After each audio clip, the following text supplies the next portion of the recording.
I trust you had a wonderful Easter weekend. I did, thanks Corey. Now, not everyone did, of course, over there, because some Easter worshippers, I think, in a Polish church in South London were actually raided by the police. Tell us what happened there. That's right, yes. So there was a Polish Catholic church in South London, and on Good Friday, the most solemn day in the Christian calendar, of course, it was raided by the cops. They went in, they went up to the sanctuary itself, they went to the altar, and they announced to the congregation that they had to go home or they would face a £200 fine and possibly be arrested. There have been lots of shocking sights during the lockdown here in the UK, but to my mind, this is one of the most shocking. You know, when you see actual forces of the state going in to break up an act of worship, that's really quite depressing. And also, lots of these were Polish immigrants, of course.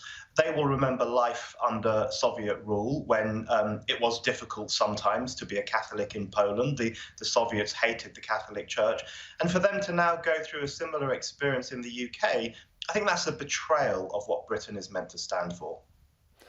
Yeah, of course. And they weren't actually breaching any of the COVID restrictions, as I understand it, that places of worship were allowed to have as many people as they were legally allowed to hold, so at capacity. People had to undertake common sense social distancing outside of family groups. There's no mention of them having to wear masks, and yet they were the justifications that the police used to raid it and shut it down, wasn't it? That's right. It was all based on the idea that you can't have these kinds of gatherings during the COVID crisis. But that's not the case. As you say, we are allowed to go to church.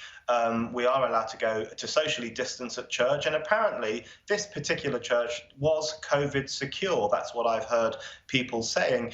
And even if it wasn't, you know, the police could have waited until the end of the service. There must be some common sense among the police and in officialdom more broadly, which tells them that it is wrong to do this, that it is an assault on freedom of worship. I think to me, the other thing to bear in mind, of course, is that COVID cases in the UK are plummeting. There was a day last week when we didn't have a single death in London from COVID-19. Cases have fallen dramatically. So this is overreach by the police. There was no need to do this. And it suggests to a lot of people that the lockdown mentality has just gone too far. Yeah. Staying on COVID just for a moment, there's a bit of a rebellion in the ranks, isn't there, about the government's proposal for a COVID passport. Are they overstated, or do you think there is some real objections to it? I think there are some real objections coming from both Labour politicians and Conservative politicians in Boris Johnson's own Conservative Party. They are pushing back. You know, there's a lot of hypocrisy among the Conservative ministers and even the Prime Minister, Boris Johnson, because Boris Johnson is on record as saying that Britain is not the kind of country that would have ID cards. He said that numerous times over the past few decades when they were proposed by Tony Blair and other politicians too. He said we're not the kind of country that does that, and now he seems to be bringing in something very much like an ID card, a COVID passport that you would need in order to get into cinemas, restaurants, football matches, and various other things. I'm really worried about this. I think it would turn us into a papers, please society. You know, show us your papers before you can go about your daily life. That is not the kind of society I want Britain to become. And I think the government has to think very carefully before taking a step like this. Yeah, that's quite right. It's been the desire of authoritarians on both sides of politics to have the papers, please, the universal ID always required. And yet they always push back, as we were talking about earlier, for voter identification. But somehow they've hijacked COVID and they're now using it as a means to further their own aims, which I think is most alarming. Now, Brendan, quickly, there's been a new race report out. England, the UK is a place where people from all over the world want to go because they get a better deal. But apparently saying that in a race report is somehow gilding the lily and hasn't met with universal acceptance or approval.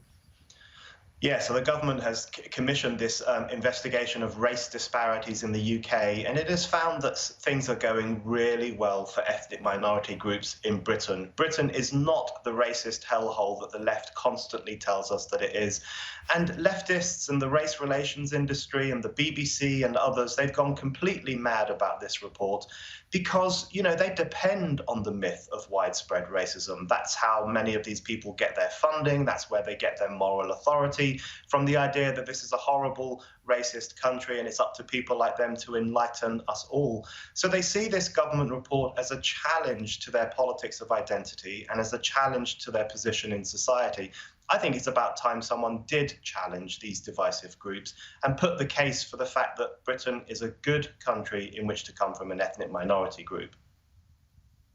Yeah, you're quite right, and you're quite right about having to challenge them. So, Brendan O'Neill, more strength to your arm, and Spiked Online for doing exactly that. Thanks for your time tonight.